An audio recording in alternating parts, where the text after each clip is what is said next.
ನನಗೆ ಕಲ್ಬಾಗಿ ರಾಜೇಂದ್ರ 1977ರಿಂದ ಗೊತ್ತು. ಅವ್ರ ಮನೇಲಿ ಬಾಡಿಗೆ ಇದ್ವಿ. ಆವಾಗ ಬಾಡಿಗೆ ಸಿಗೋದು ಕಷ್ಟ. ಹುಡುಕಿ ಕೊನೆಗೆ we got this house Kalbavi Ananta Padmanabharao. So ನಮ್ಮ ಜೂನ್ 6ನೇ ತಾರೀಕು ಮ್ಯಾರೇಜ್ ಡೇ. ಅವ್ರದ್ದು ಕೂಡ ಜೂನ್ 6, 5 ವರ್ಷದ ನಂತರ. So it is a coincidence. But Rajendra ಅವ್ರ ಫ್ಯಾಮಿಲಿ ಅವ್ರ ಫ್ಯಾಮಿಲಿ ಅಂತ it's more than that. So we know them since 1977.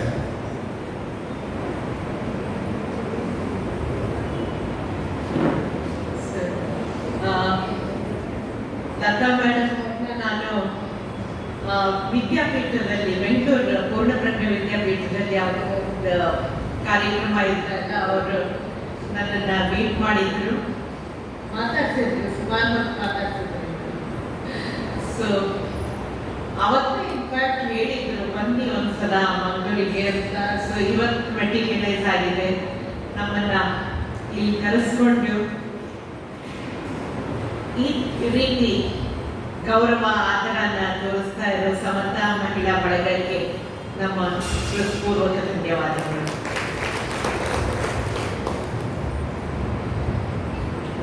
ಅಪ್ಪ ಅಮ್ಮ ಮಾಡೋ ಸತ್ಕಾರ್ಯ ಮಕ್ಕಳನ್ನ ಕಾಯತ್ತೆ ಅಂತನ್ನೋ ಮಾತನ್ನ ನಾವು 100 ಸತಿ ಕೇಳಿರ್ತೀವಿ.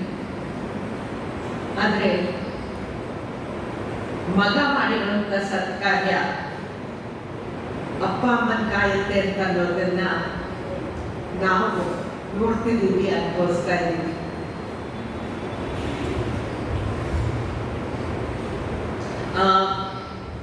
ದೇಶ ರಕ್ಷಣೆಯ ಕರ್ತವ್ಯನ ಪ್ರಾಂಜಲ್ ತುಂಬಾ ನಿಯತ್ತಿನಿಂದ ಮಾಡಿ ಆರೋಹದ ದಾರಿ ಹಿಡಿದ.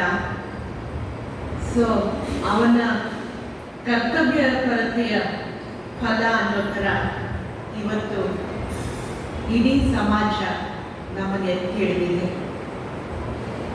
2.5 ವರ್ಷದಿಂದ ಇನ್ಫ್ಯಾಕ್ಟ್ ನಮಗೆ ಪುರ್ಸೊತ್ತೇ ಕೊಟ್ಟಿಲ್ಲ ಸಮಾಜ. ಆ ರೀತಿ ನಮ್ಮ ಮೂಲಕ ಪ್ರಾಂಜಲ್ಗೆ ಗೌರವ ಸಲ್ಲಿಸ್ತಾ ಇದ್ದಾರೆ. ಅಂಡ್ ಆರ್ಮಿ ಅಥವಾ ನೇವಿ ಆಗ್ಬೋದು, ಏರ್ಫೋರ್ಸ್ ಆಗ್ಬೋದು, ಯಾವುದೇ ಒಂದು ಯೋಧನಿಗೆ ಸನ್ಮಾನ ಮಾಡ್ತಾರೆ ಅಂತ ಅನ್ನುವಾಗ ಅದು ಕೇವಲ ಆ ಒಂದು ಯೋಧನಿಗೆ ಮಾಡುವಂಥ ಸನ್ಮಾನ ಅಲ್ಲ. ಯಾಕೆಂದ್ರೆ ಆರ್ಮಿ ಯಾವತ್ತೂ ಒನ್ ಮ್ಯಾನ್ ಶೋ ಅಲ್ಲ. ಆರ್ಮಿ ಅಂತಂದ್ರೆ ಟೀಮ್ ವರ್ಕ್. ಸೊ ಪ್ರಾಂಜಲಿಗೆ ನೀವಿವತ್ತು ಮಾಡ್ತಾ ಇರೋ ಸನ್ಮಾನ ಏನಿದೆ, ಇದು ಪ್ರಾಂಜಲ್ ಮೂಲಕ 100,000 ಜನ ಸೈನಿಕರಿಗೆ ಮತ್ತೆ ಅವರೆಲ್ಲರ ಮೂಲಕ ಭಾರತೀಯ ಸೇನೆಗೆ ಸಲ್ಲುವಂತ ಸನ್ಮಾನ. ಯಾಕೆಂದ್ರೆ ವ್ಯಕ್ತಿಗತವಾಗಿ ಪ್ರಾಂಜಲ್ ಒಬ್ಬ ಪ್ರಾಂಜಲ್ ಏನನ್ನು ಮಾಡಕ್ ಸಾಧ್ಯ ಇಲ್ಲ. ಆ ಟೀಮ್ ಇದ್ದಾಗ ಮಾತ್ರ ಅವನು ಏನನ್ನಾದ್ರೂ ಸಾಧಿಸಕ್ಕೆ ಸಾಧ್ಯ. ಸೊ ಇವತ್ತಿನ ನಿಮ್ಮ ಈ ಸನ್ಮಾನ ಗೌರವ ಥರದ್ದು ಅಲ್ಟಿಮೇಟ್ ಡೆಸ್ಟಿನೇಷನ್ ಏನಿದೆ ಅದು ನಮ್ಮ ಡಿಫೆನ್ಸ್ ಫೋರ್ಸಸ್ ಅನ್ನೋದನ್ನ ನಾನು ಇಲ್ಲಿ ಹೇಳಕ್ಕೆ ಇಷ್ಟಪಡ್ತೀನಿ. ಈ ಮಾತನ್ನು ನಾನು ಪ್ರತಿಯೊಂದು ಸಭೆಯಲ್ಲೂ ಹೇಳ್ತೀನಿ. ಬಿಕಾಸ್ ಪ್ರಾಂಜಲ್ ಒಂಥರ ಸಿಂಬಾಲಿಕ್. ಅವನ ಮೂಲಕ ನಿಮ್ಮ ಗೌರವನ ಅಲ್ಲಿವರೆಗೂ ಕಲ್ಪಿಸ್ತಾ ಇದ್ದೀನಿ ನಾನು.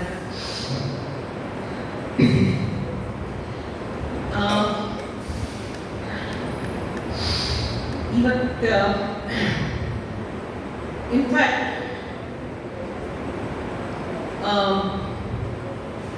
ಅವನ ನಿರ್ಗಮನದ ನಂತರ ನಮಗೆ ಗೊತ್ತಾಗಿರೋ ಒಂದು ವಿಷಯ ಏನು ಅಂತಂದ್ರೆ, ಅವನು ಕೇವಲ ನಮ್ಮ ಮಗ ಮಾತ್ರ ಆಗಿ ಉಳಿದಿಲ್ಲ, ಅವನು ಇವತ್ತಿನ ದಿವಸ ಇಡೀ ದೇಶದ ಮಗ ಆಗಿದ್ದಾನೆ.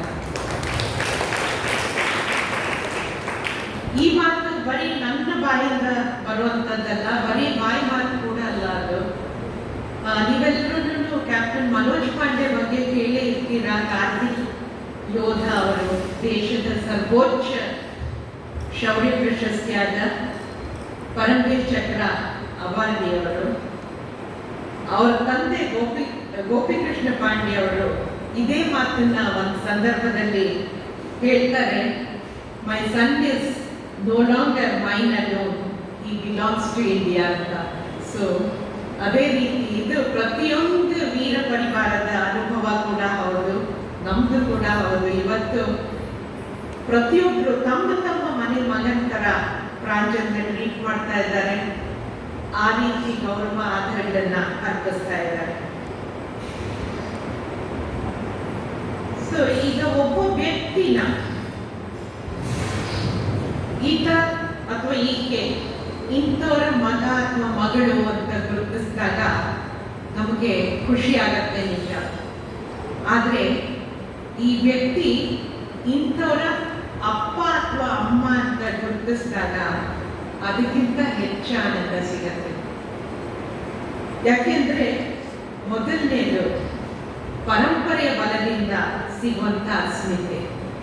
ಅಂದ್ರೆ ನಿಮ್ಮ ಅಪ್ಪ, ತಾತ, ಮುತ್ತಾತ ಅವರು ಮಾಡಿರೋ ಸಾಧನೆಯ ಬಲದಿಂದ ಸಿಗುವಂತ ಅಸ್ಮಿತೆ. ಅದರಲ್ಲಿ ನಿಮ್ಮ ಪಾತ್ರ ಅಥವಾ ನಿಮ್ಮ ಸಾಧನೆಯ ಪಾತ್ರ ಬಹಳ ಕಡಿಮೆ. ಆದ್ರೆ ಒಬ್ಬ ವ್ಯಕ್ತಿನ ಇಂಥವರ ಅಪ್ಪ ಅಥವಾ ಅಮ್ಮ ಅಂತ ಗುರುತಿಸಿದಾಗ ಅದು ನಿಮ್ಮ ಮಗನ ಸಾಧನೆಯ ಬಲದಿಂದ ಮಾತ್ರ ಸಿಗುವಂತ ಅಸ್ಮಿತೆ ಅಲ್ಲ, ಅವರನ್ನ ಸಾಧಕರನ್ನಾಗಿ ರೂಪಿಸೋದ್ರಲ್ಲಿ ನಿಮ್ಮ ಪಾತ್ರನೂ ಇರುತ್ತೆ ಅಂತನ್ನೋ ಒಂದು ಖುಷಿ ಇರುತ್ತೆ.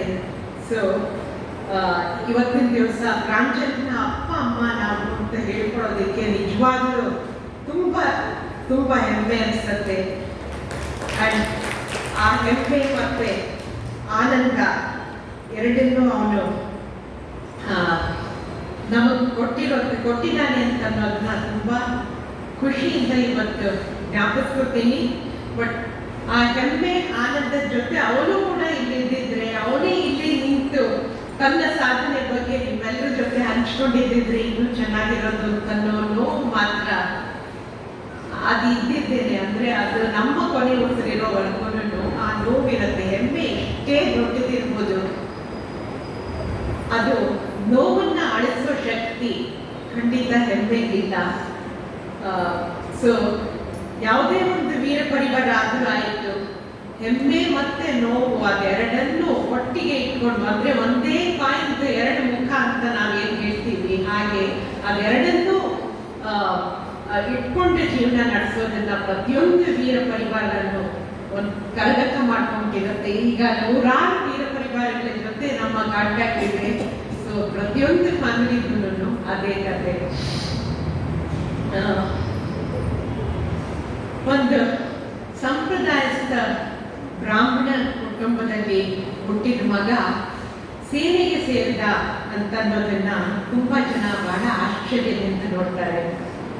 ಅದರಲ್ಲೂ ಪ್ರಾಂಜಲ್ನ ಮುತ್ತಾತ ಅಂದ್ರೆ ವೆಂಕಟೇಶ್ ಅವರ ಅಪ್ಪನ ಅಪ್ಪ ತಾತ ಅವರು ದಾಸ ಪರಂಪರೆಗೆ ಸೇರಿದವರು. ವಿಜಯದಾಸರ ಪರಂಪರೆಯಲ್ಲಿ ಬಂದಂತ ಗುರು ಗೋವಿಂದ ದಾಸರು.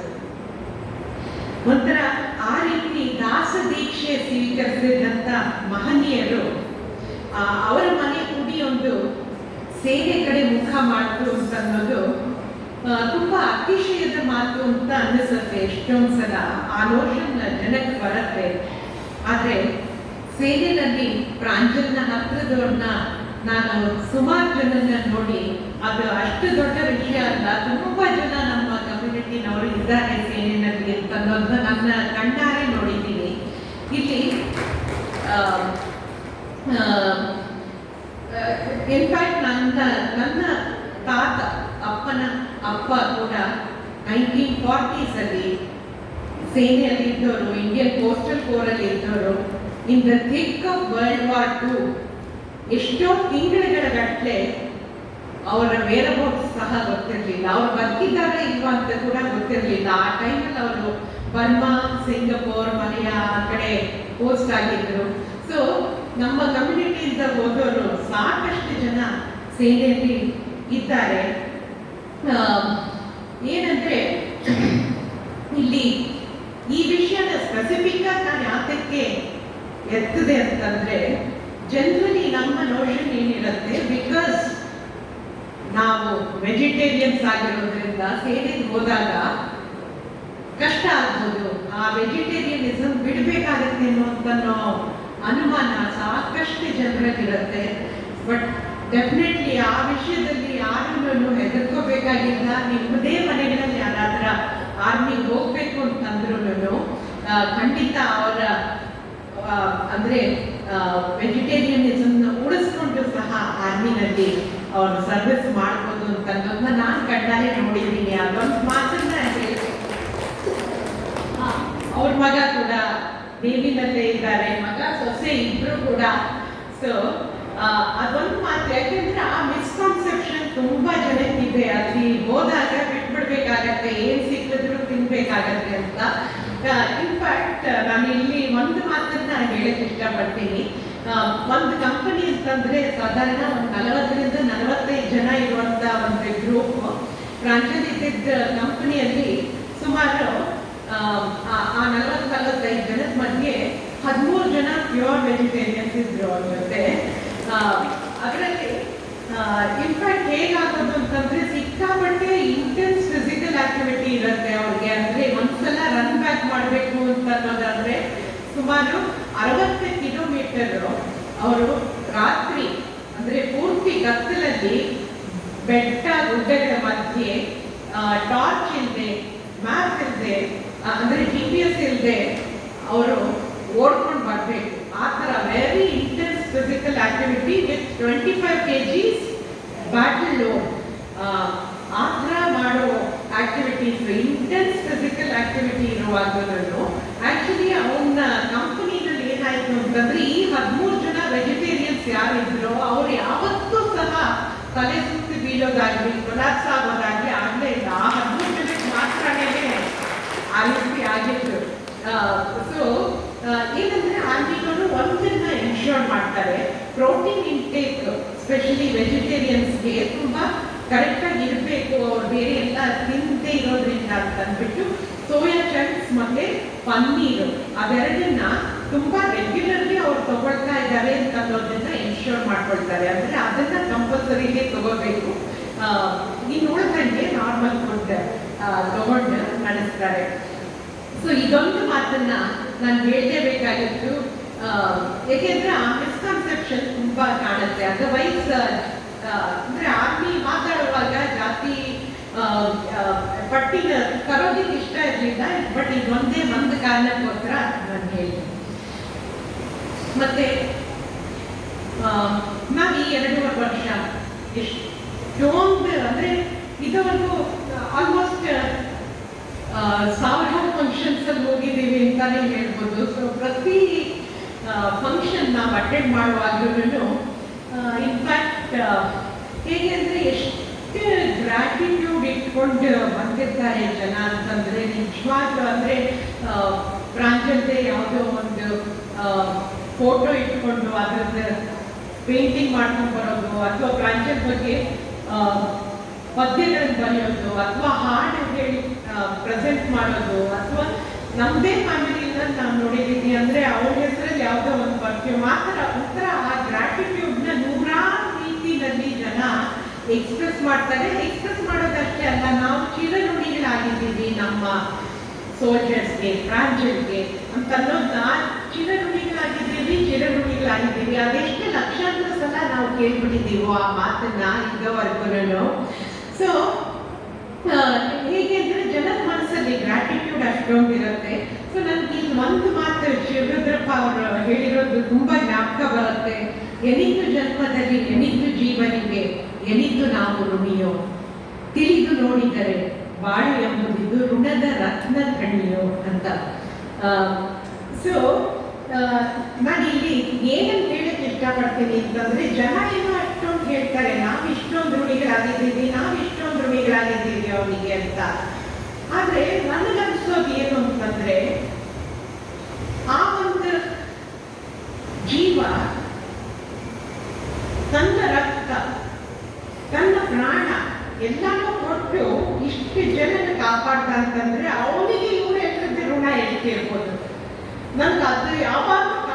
ಪ್ರಶ್ನೆ ಅದು. ನಾವು ಅಂದ್ರೆ ಜನಗಳಿಗೆ ತುಂಬಾ ಕೇಳೋದು ಅವರಿಗೆ ನಾವು ಋಣಿಗಳಾಗಿದ್ದೀವಿ ಅಂತ. ಗೊತ್ತಿಲ್ಲ ಯಾವ ಜನ್ಮದಲ್ಲಿ ಎಷ್ಟು ಜನದ ಋಣ ಅವನಿಗೆ ಇತ್ತೋ ಅವನ ಆ ಋಣನ ತನ್ನ ರಕ್ತ ಕೊಟ್ಟು ತನ್ನ ಪ್ರಾಣ ಕೊಟ್ಟು ನೋಡ್ಕೊಂಡ. ಅಂದ್ರೆ ನಾವು ಸುಮಾರು ಸಲ ಹೇಳ್ತೀವಿ ಋಣಾನುಬಂಧ ರೂಪೇಣ ಪಶುಪತ್ನಿ ಸುತಾಲಯ ಅಂತ. ಸೊ ನಿಜವಾಗ್ಲೂ ಅದೇ ಋಣ ಬರೀ ಒಂದು ಡೈರೆಕ್ಷನ್ ಅಲ್ಲ, ಅವನಿಗೆ ಸಹ ಋಣ ಇತ್ತು. ಆ ಋಣನ ನಮ್ಮೆಲ್ರಿಗೂ ಅಂದ್ರೆ ಇಡೀ ಭಾರತವಾಸಿಗಳಿಗೆ ಋಣ ಅವನಿಗೆ ಏನಿತ್ತು ಅದನ್ನ ತನ್ನ ರಕ್ತ ಮತ್ತೆ ತನ್ನ ಪ್ರಾಣ ಕೊಟ್ಟು ಕಾಪಾಡ್ದ ಅವನು, ತೀರಿಸ್ಕೊಂಡ ಆ ಋಣನ ಅಂತ ನನಗೆ ತುಂಬಾ ಅನ್ಸುತ್ತೆ. ಸರಿ, ಅಂದ್ರೆ ಆರ್ಮಿನವ್ರ ಬಗ್ಗೆ ನಾನು ಹೇಳುವಾಗ ಅಂದ್ರೆ ಅವರಿಗೆ ಚೆಟ್ಟುಡ್ ಮೋಟು ಅಂತ ಅನ್ನೋದನ್ನ ಎಷ್ಟು ತಲೆಯಲ್ಲಿ ತುಂಬಿರ್ತಾರೆ ಅಂತಂದ್ರೆ ಅದು ಒಂಥರ ಮಸಲ್ ಮೆಮೊರಿ ಆಗೋಗತ್ತೆ ಅವ್ರಿಗೆ. ಒಂಥರ ಹೇಗೆ ಅಂದ್ರೆ ಅದರಲ್ಲಿ ಮೂರು ಪಾರ್ಟ್. ಅಂದ್ರೆ ಮೊದಲನೇದಾಗಿ ದೇಶ ಮತ್ತೆ ದೇಶವಾಸಿಗಳು ಎಲ್ಲದಕ್ಕಿಂತ ಇಂಪಾರ್ಟೆಂಟ್ ಯಾವಾಗಲೂ ಮತ್ತೆ ಪ್ರತಿ ಸಲ. ಅದು ಮೊದಲನೇ ಪಾಯಿಂಟ್. ಎರಡನೇ ಪಾಯಿಂಟ್, ನನ್ನ ಜೊತೆ ಕೆಲಸ ಮಾಡ್ತಿರೋರು, ನನ್ನ ಕೆಳಗೆ ಕೆಲಸ ಮಾಡ್ತಿರೋರು, ಅವರ ಸುರಕ್ಷೆ ಸೌಖ್ಯ ಅದರ ನಂತರ ಬರುತ್ತೆ. ಮೊದಲು ದೇಶ ಮತ್ತೆ ದೇಶವಾಸಿಗಳು, ಆಮೇಲೆ ಜೊತೆಯಲ್ಲಿ ಕೆಲಸ ಮಾಡ್ತಾ ಇರೋರು, ಅವರ ಜೀವ ಅವರ ರಕ್ಷಣೆ ಇಂಪಾರ್ಟೆಂಟ್. ಕೊನೆಯದಾಗಿ ನನ್ನ ಹಿತ, ಸ್ವಹಿತ, ಸ್ವರಕ್ಷಣೆ ಕೊನೆಯಲ್ಲಿ ಬರುತ್ತೆ ಯಾವಾಗಲೂ ಮತ್ತೆ ಪ್ರತಿ ಸಲ. ಆ ಯಾವಾಗಲೂ ಮತ್ತೆ ಪ್ರತಿ ಸಲ ಅನ್ನೋದು ತುಂಬಾ ಇಂಪಾರ್ಟೆಂಟ್. ಇದನ್ನ ಚೆಟ್ಟುಡ್ ಅನ್ನೋರು ಹೇಳಿದ್ರು ಈ ವಾಕ್ಯ. ಇದನ್ನ ತುಂಬಾ ತಲೆ ಎಷ್ಟು ತುಂಬಿಟ್ಟಿರ್ತಾರೆ ಅಂತಂದ್ರೆ ಅವ್ರ ಇಡೀ ಜೀವನ ಒಂಥರ ಅದೇ ಒಂದು ಧ್ಯೇಯಕ್ಕೆ ಒಂಥರ ದೀಕ್ಷೆ ತಗೊಂಡಂಗೆ ಅವ್ರಿಗೆ ಕೂತ್ಕೊಂತಿರುತ್ತೆ. ಸೊ ಆ ಹುತಾತ್ಮೆ ಮಾಡುವಂತ ಪರಿಸ್ಥಿತಿ ಬಂದಾಗ ಎರಡನೇ ಯೋಚನೆ ಇದ್ದೇ ಅವ್ರ ಜೀವನ ಕೊಡೋದಕ್ಕೆ ಸಾಧ್ಯ ಆಗತ್ತೆ. ಬಿಕಾಸ್ ಅದನ್ನ ದೀಕ್ಷೆ ತರ ಅವರು ಸ್ವೀಕರಿಸಿಬಿಟ್ಟಿರ್ತಾರೆ. ಸೊ ಹಾಗೇನೆ ಪ್ರಾಂಜಲ್ ಒಬ್ಬನೇ ಅಲ್ಲ, ಇವತ್ತಿನ ದಿವಸ ನ್ಯಾಷನಲ್ ವಾರ್ ಮೆಮೋರಿಯಲ್ ಅಲ್ಲಿ ಹೋದ್ರೆ 26,600 ಜನ ಸೈನಿಕರ ಹೆಸರನ್ನ ಕೆತ್ತಿದ್ದಾರೆ. ನಮ್ಮ ತರಾನೇ ಅಷ್ಟು ಫ್ಯಾಮಿಲೀಸ್ ಅವರವರ ಫ್ಯಾಮಿಲಿ ಬೆಳಕನ್ನ ಕಳ್ಕೊಂಡಿದ್ದಾರೆ. ಇವರೆಲ್ಲರೂ ಬ್ಯಾಟಲ್ ಫೀಲ್ಡ್ ಅಲ್ಲಿ ಹೋಗಿರೋಂಥವ್ರು. ಬ್ಯಾಟಲ್ ಫೀಲ್ಡ್ ಅಲ್ಲದೆ ನೇಚರ್ದ ಫ್ಯೂರಿಯಿಂದ ಹೋಗಿರುವಂಥವ್ರು. ಬಿಕಾಸ್ ಕಾಶ್ಮೀರ ಆಗಲಿ, ಅರುಣಾಚಲ್ ಆಗಲಿ ಸಿಕ್ಕಾಪಟ್ಟೆ ಗುಡ್ಡಗಾಡು ಪ್ರದೇಶಗಳು. ಸೊ ಆಕ್ಸಿಡೆಂಟ್ಸ್ ಆಗ್ಬೋದು, ನ್ಯಾಚುರಲ್ ಕೆಲಾಮಿಟೀಸ್ ಆಗ್ಬೋದು, ಅದರಲ್ಲಿ ಹೋಗಿರೋರು ಎಲ್ಲರೂ ಸೇರಿಸಿದ್ರೆ ಲಕ್ಷಾಂತರ ಜನ ಆಗೋಗ್ತಾರೆ. ಅಷ್ಟೇ ಜನ ಇವರೆಲ್ಲರೂ ಅವ್ರ ಜೀವ ಕೊಡ್ತಾ ಇರೋದು ನಮ್ಮ ಸ್ವಾತಂತ್ರ್ಯನ ರೀಟೇನ್ ಮಾಡ್ಕೊಳ್ಳೋಕ್ಕೆ. ಸ್ವಾತಂತ್ರ್ಯ ಗಳಿಸ್ಕೊಳ್ಳೋದಕ್ಕೆ ಸಾವಿರಾರು ಜೀವಗಳನ್ನು ಕಳ್ಕೊಂಡಿದ್ದೀವಿ ನಿಜ, ಆದರೆ ಆ ಬಂದಿರೋ ಸ್ವಾತಂತ್ರ್ಯ ಉಳಿಸ್ಕೊಳ್ಳೋದಕ್ಕೆ ಇವತ್ತಿನ ದಿನ ನಮ್ಮ ಸೈನಿಕರು ಅವರ ನೆತ್ತರು ಬೆವರು ಎಲ್ಲದನ್ನು ಕೊಡ್ತಾ ಇದ್ದಾರೆ. ಸೊ ಇವತ್ತು ನಮ್ಮ ಸ್ವಾತಂತ್ರ್ಯ ಉಳಿದಿರೋದು ಬರೀ ಅಂದ್ರೆ ದುಡ್ಡು ಕೊಟ್ಟು ಬರುವಂಥದ್ದಲ್ಲ, ಅದು ಯೋಧರ ರಕ್ತದಿಂದ ಇವತ್ತು ಉಳ್ಕೊಂಡಿದೆ ನಮ್ಮ ಸ್ವಾತಂತ್ರ್ಯ. ಅದನ್ನ ಯಾವತ್ತೂ ನಮ್ಮ ಮನಸ್ಸಲ್ಲಿ ಇಟ್ಕೊಂಡಿರೋಣ.